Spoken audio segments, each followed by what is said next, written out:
Subscribe. Only like 2% of you do it. Alright, what's going on, guys? It's Percy TCG here, and I'm bringing you a white control versus purple core removal matchup.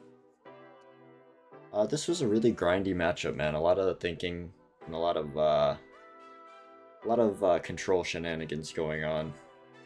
So purple really does have a hard time against white. Regardless, it's still winnable. White has a lot of things that have the armor purple on it, but you do have ways to get around that. You have Netherworld Depths, you have Baculus, and you also have King Curse Dragon. Also, Curse does not target, so Curse will destroy something that has armor purple. So we're gonna go for the dice roll, see who goes first real quick. Alright, he got a 2, I got a 3. And so I take first turn, and this is what I like to do most of the time. If I see this in hand, turn 1, I'll just throw down the Purple Smoke Valley just to get a Nexus on board. Unless I'm playing against something very, very aggressive, like yellow or white aggro, then I don't play that. But in most situations, it's a good turn 1 play, just to throw down a Nexus. So he's gonna come out with the fish. That's just a vanilla beater. He's gonna put 3 cores on it to keep it on the field. He's worried about the core removal, so he threw an extra core on there. Goes in for his swing, and I just let it hit, so I have more resources to work with.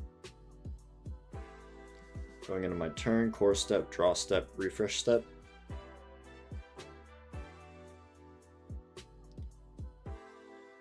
So we're going to go ahead and pay 2 costs to summon our beloved Beldegor, and on summon you destroy a 4 cost or less, so Mr. Fishy dies there. So then we bring out a Camelot Knight for a little bit more pressure, and I throw 2 more cores on the Beldegor to make him level 2. I just put the Soul Core on Camelot Knight. It really doesn't make a difference because he has nothing to block, so swing with the Camelot Knight and pass it on over to my opponent. Like I said, I like this setup because Beldegor, if he blocks and dies, his Immortal is still active.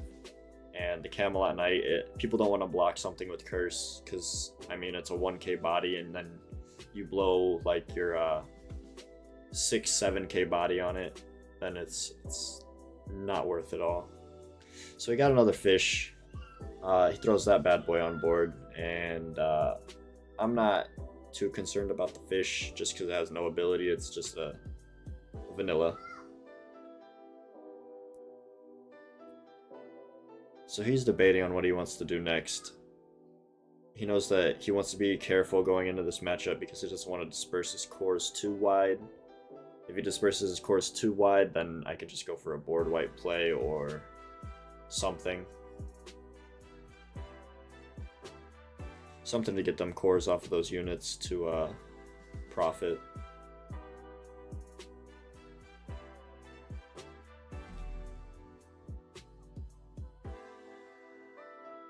So he's gonna go ahead and go pay 4. Actually, he only needs to pay 3. Because he got a reduced cost by 1 from the fish. And that is Grey Garmer that he has just placed. Has red yellow armor, and then its level 2 ability is gains 3000 BP when it blocks. It's an alright card. It's good defense. So now into my turn. We have a little bit of resources to work with here. So I'm going to pay the 3, bring out Mordred. Now I messed up here on place. I took a core away from an unexhausted unit. You have to take it from an exhausted unit. That was a misplay on my part. I apologize to Austin if you're watching. That's my bad. I think I saw that I had the Mumira in hand, which is on place, remove a core from anything. And then Mordred is on place, remove 2 cores from something that's exhausted. So that is my bad.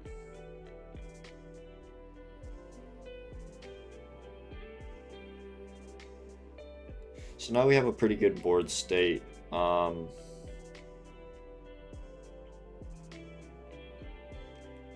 He's sitting at 4 cores, I'm sitting at 4 cores in life. I'm debating if I want to go for the gusto here or what do I want to do. So I just take a swing at the Camelot Knight.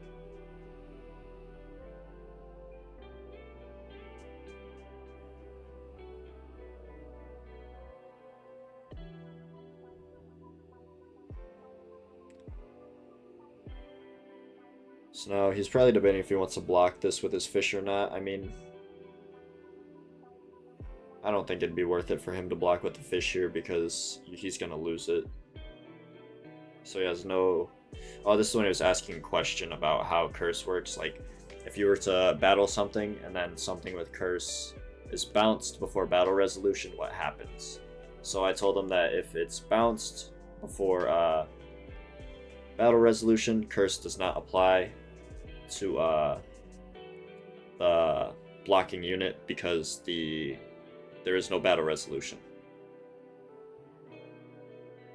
Camelot Knight in this case would be bounced, and the card that was blocking would stay on field. So he ended up taking that life, and then I swing in again with Mordred. I know if I take another life here, it'll be pretty big. I really expected to block here, but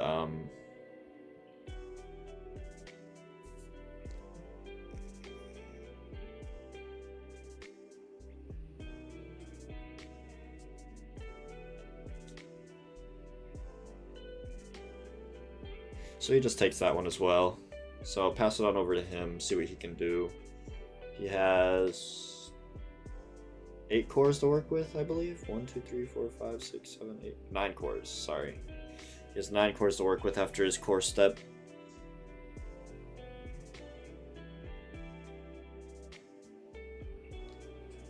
He's in a really tight spot. He doesn't have much reduction symbols. He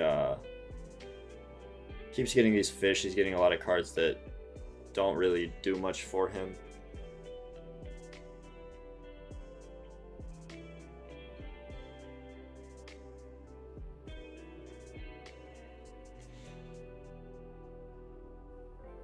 So he's gonna disperse his cores a little bit, get some things to higher BP levels,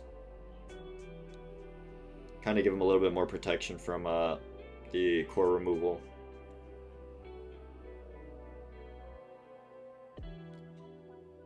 So now he's in the situation where he's kind of off the back foot. He has 2 life, he has 2 bodies on board. Does he want to put pressure on, or is he going to try to go for the more defensive play?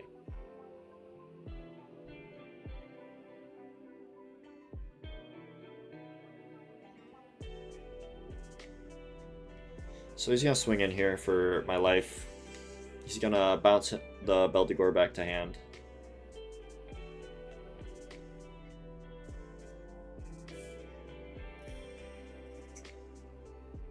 So I'm not too concerned about anything. So I just let that one hit, so I have some more cores to work with. Now he's in a situation, he kind of hit him right here. He's like, damn, I shouldn't have bounced the Beldegor because you're just going to get the one summon effect again and destroy. And I mean, that was my exact thoughts as soon as he bounced it. So I mean, he called it out immediately, which is good. We're all learning here, you know. So I take a draw, core, refresh. Or sorry, core, draw, refresh. That's the order it goes in. So I pay 2, get my Beldegor, and then fish go bye-bye.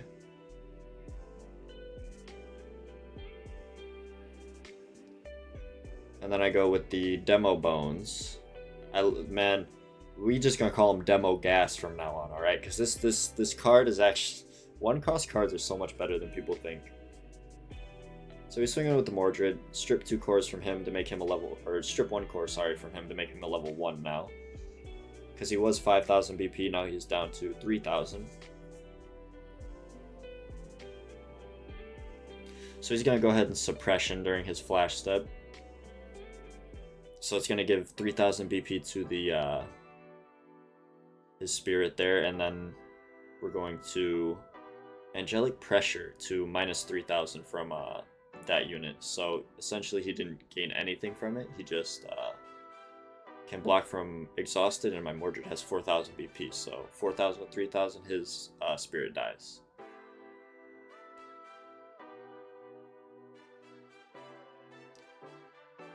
Now we're going to swing with the Beldegor, then swing with the Demo Bones, and that's GG, boys. Alright. See you guys in the next one.